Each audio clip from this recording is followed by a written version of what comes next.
Bismillahirrahmanirrahim. Assalamualaikum warahmatullahi wabarakatuh. Salam sejahtera, salam sehat selalu.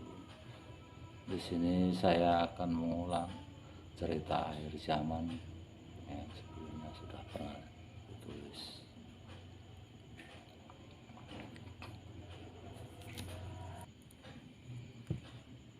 Alam ini banyak contoh ataupun gambaran ya. Kalau ruh yang di dalam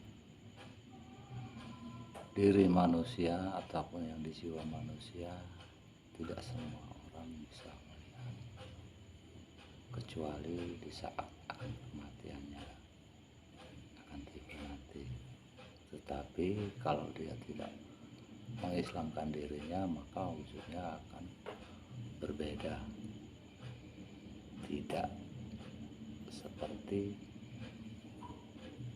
yang dia kenal, dan dia tidak akan mengenali akan dirinya ataupun ruh berpasang-pasangan ataupun sepasang ruh. Begitu juga iblis dan dajjal adalah berpasangan juga di dalam diri manusia. Maka kalau ruh tadi diislamkan sebagai rasul dan nafsu yang tak terkendali atau pengaruh dari iblis akan tunduk. Sifat-sifat itulah yang mengakui kerasulan diri Anda. Begitu juga di alam ini yang terlihat oleh mata. Contoh, sifat binatang mudah dipahami. Sifat ruh yang tergambarkan di alam ini seperti matahari, itu dari cahaya panas ataupun cahaya seperti cahaya yang panas api, ataupun gambaran dari iblis dan dajjal. Begitu juga dalam diri manusia, kalau tak ada iblis ataupun dajjal, maka manusia ini tidak akan, ataupun bumi ini tidak akan dihuni oleh manusia. Itulah, kalau tidak ada iblis dan dajjal, maka bumi ini pun tidak akan dihuni manusia sedemikian. Begitu juga contoh yang tergambarkan di alam ini, pasang ruh ataupun rasul yang kejam atau rasul yang lembut tergambarkan dari bulan purnama. Yang lembut tergambar di dalam bulan purnama itu seperti orang duduk. Kalau dilihat dari hati, dirasakan dari hati, kalau melalui pikiran gak ketemu. Orang duduk, itulah gambaran ruh yang sebenarnya dalam diri manusia. Dialah yang akan mengakui kesalahannya nanti di hadapan Allah sebelum dipertanyakan oleh Allah. Baik buruknya dialah yang akan bertanggungjawabkan nantinya di hadapan Allah.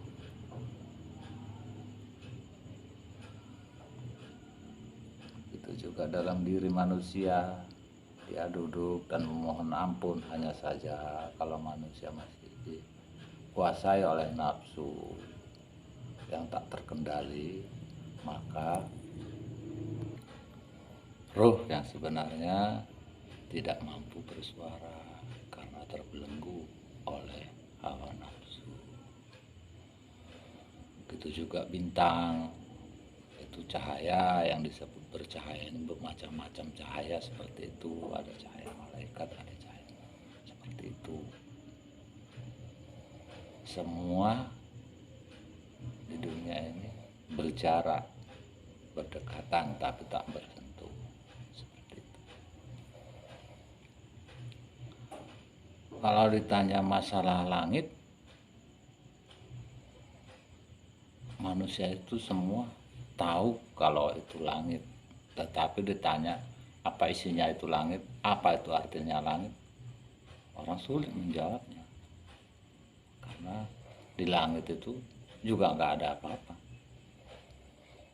Kalau manusia ke bulan mungkin melihat atas sana masih di langit lagi. Langit itu mungkin penyebutan tinggi.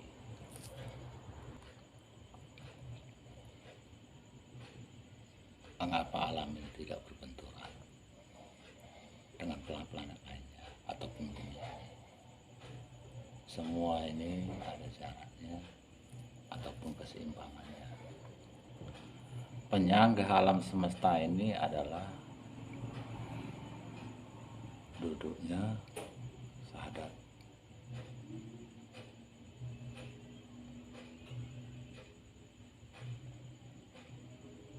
Dua kalimat sahadat indah, penyangga tiang yang tidak bisa ditembus oleh mata manusia. Hanya orang-orang tertentu saja yang menembus, yaitu Hidayah Mahfud ataupun di daerah yang tidak bisa digambarkan ya dengan ungkapan kata-kata. Di sana baru terlihat tiang.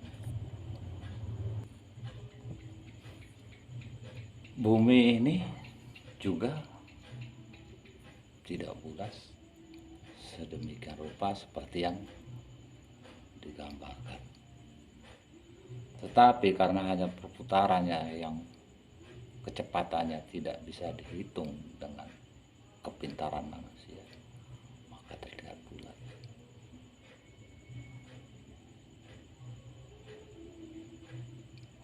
Kalau ditanya bumi ini berurat, beraliran seperti anggota tubuh manusia, bisa dikatakan benar. Karena ini bumi ini digambarkan seperti manusia, ada tulang, ada rambut, ada yang tandus, ada yang subur, ada yang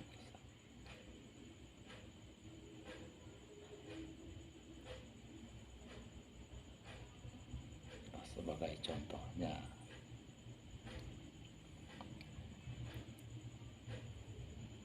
Itulah sebabnya kalau memberi syafaat ataupun memberi Fatihah ataupun menyukuri alam yang tahap awal, hendaklah menyentuh tanah ataupun lantai, dirasakan. Artinya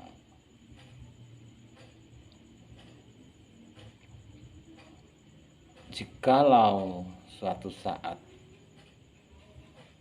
ada yang mengetahui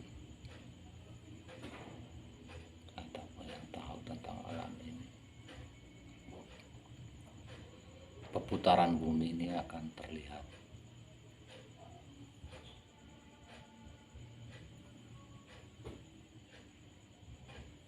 Akan terlihat olehnya melalui rasa, karena dirasakan itu tadi menyatu dalam tubuh kita karena seirama dengan detak jantung.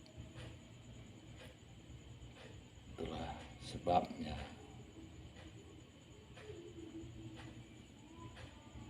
ini diutus.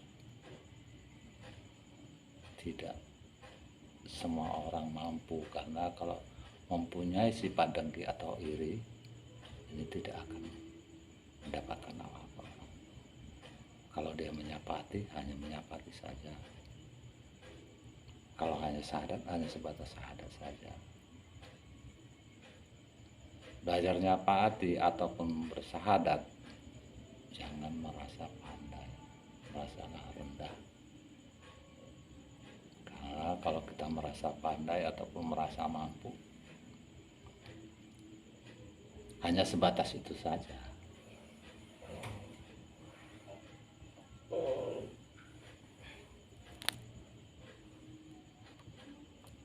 Kita yang memulai rasa dari siapa tadi, dari getaran bumi.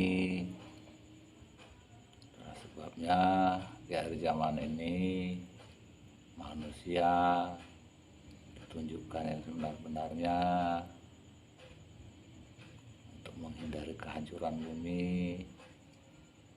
Maka berilah Fatihah kepada alam ini dan bersahadat untuk diri sendiri, jalani kerasulannya, menjadilah imam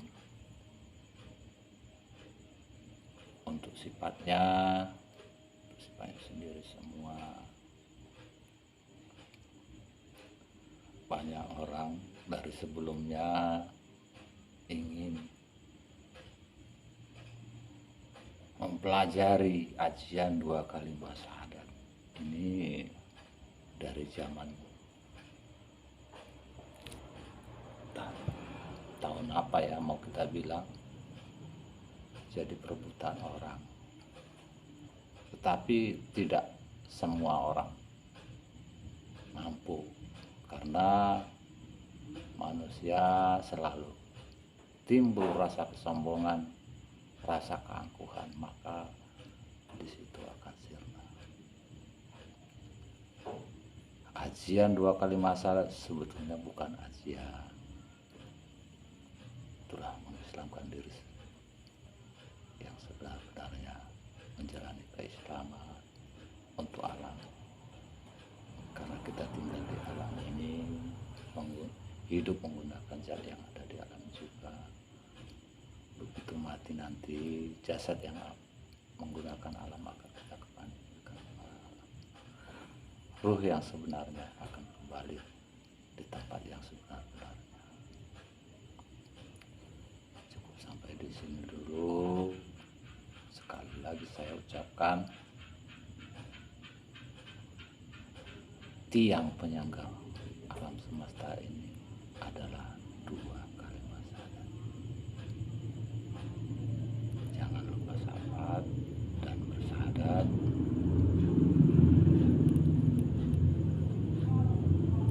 Kendalikan sifat yang merugikan sifatnya sendiri. Sudah sampai di sini dulu, lain waktu kita sambung lagi. Jangan lupa komennya. Assalamualaikum warahmatullahi wabarakatuh.